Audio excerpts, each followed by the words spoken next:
Okay, I think we have lots of time. We were supposed to prepare a presentation of 50 minutes, but it can be a little more, I suppose. A sustainable future for the historic urban core, and the acronym is SHUC. And it is a cooperation of 3 universities, Delft, Newcastle and Dublin. And you see here the names of the different teams. My name is Wout van der Toorn Vrijthoff, almost, almost good. The team is the knowledge and experience the team is representing is urban and regional planning, spatial planning, urban conservation, real estate management, strategic planning and design, and cultural history. If you look in literature to find a good definition for the historic urban core, it will be very difficult until this project, of course. The definition we use is that one, but we found it ourselves. What you find in literature are lots of different concepts: inner city, city center, downtown, binnenstad, all kinds of concepts, but none of them is what we are looking for, the historic urban core. So we found out the definition ourselves. The historic urban core has some very specific characteristics. It has very small scale. It has a maximum of multifunctionality. It is a territorial fixed area because in the definition we said it is the area which was there before the Industrial Revolution. So the territory of the area is fixed. And therefore also it is a relative shrinking area because the urban area is extending all the time, but the historic urban core stays the same. It has a life cycle of tens of generations, so it is there already for a very long time. It is not designed, but it is organic grown, and it has very high complexity. And most of the urban cultural heritage you can find in the historic urban core. If you take a closer look, then and you compare it with very recent urban areas, then you can see a little better the specific characteristics. On the right side, Dutch historic urban core, and on the left side, a new built and designed area. What you see on the right side is that there isn't a straight line to find there. And on the left side, there are only straight lines. On the right side, you see buildings all different. Not one building is the same as the other. And on the left side, all the buildings are the same. Just one of the characteristics of the historic urban core. If you go down to earth and walk around, you see pictures like this.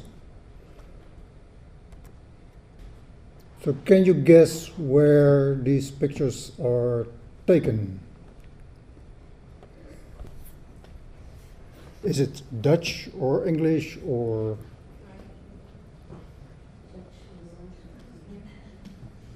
Which one is Dutch?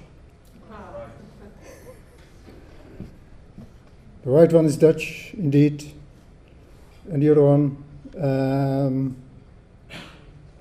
I'm not quite sure myself. Okay, but it is an illustration to the specific characteristics I mentioned before.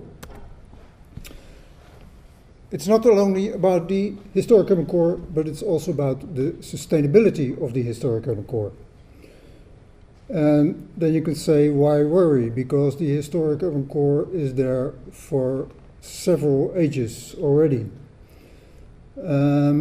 And you could say, well, if it is there for several ages already, it will be there also for the coming decades. So Why worry?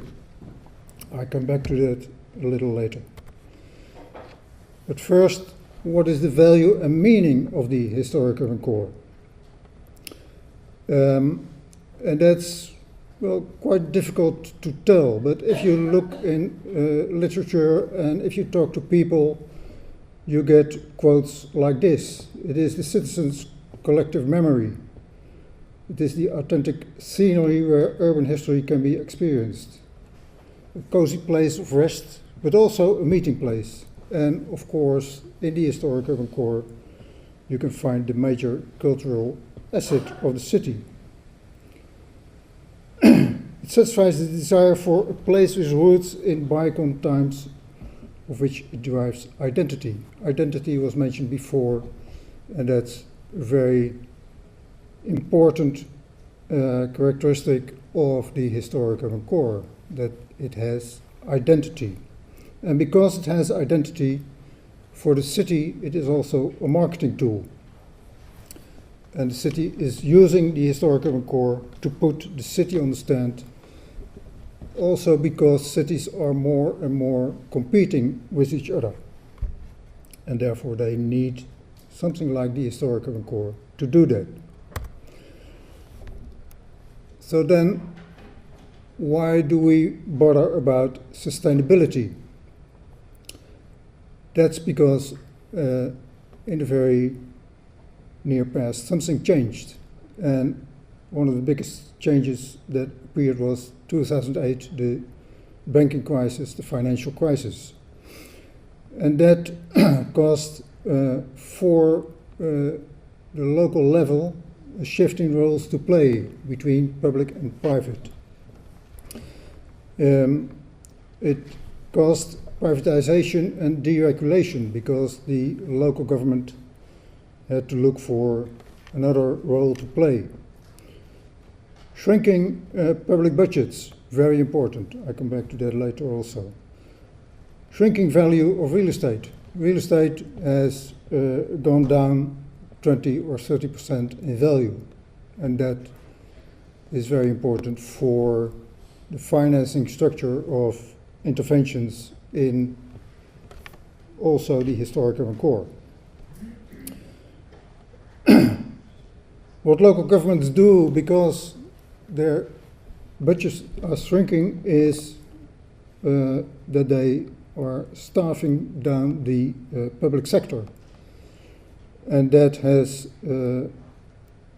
important consequences for how they can act, also with maintaining and interventions in the historic urban core. And all the funding schemes due to the financial crisis are lots are suspended. So these are important changes. It started in 2008, which are threatening the sustainability of the historic urban core.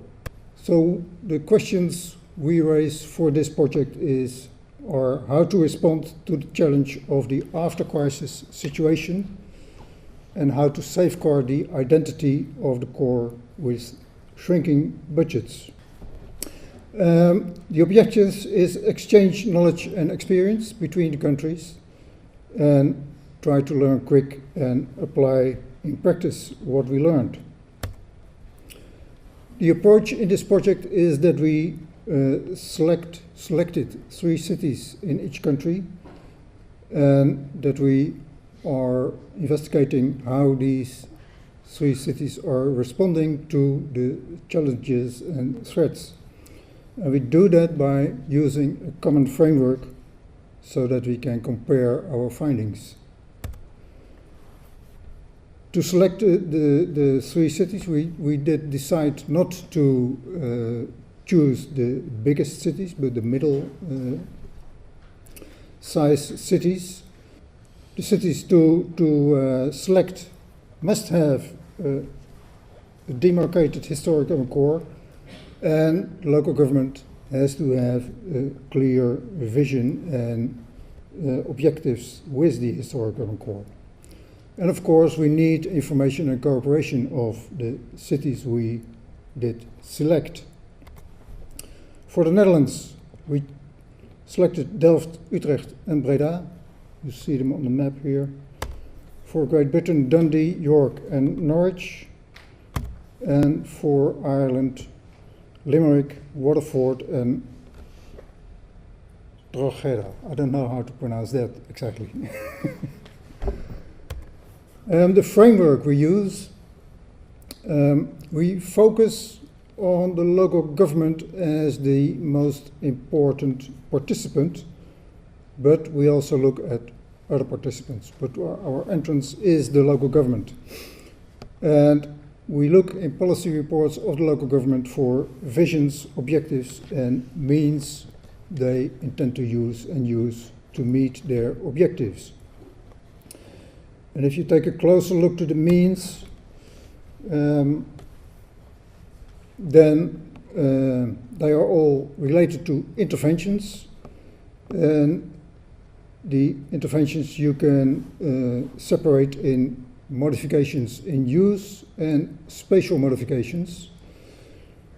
And the local government can influence those modifications by regulating them or by stimulating them by incentives, or they can take initiative and finance them themselves.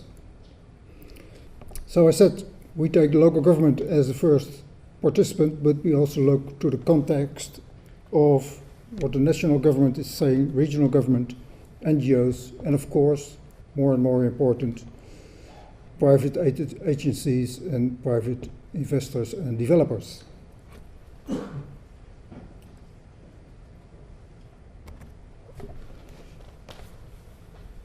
We are just in the middle of the project.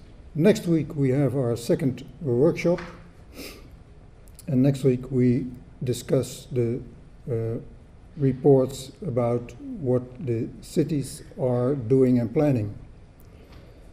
And I can't say very much about it now, but going back to the scheme, one thing you can notice that before the financial crisis, local governments did take a lot of initiatives themselves by initiating and financing projects. Now with the shrinking budgets, you see that they pull back, they don't invest anymore, and they try to regulate what private parties are doing. And to stimulate private parties, they have some incentives still, but they try to make more flexible regulations to better facilitate and stimulate private parties to act.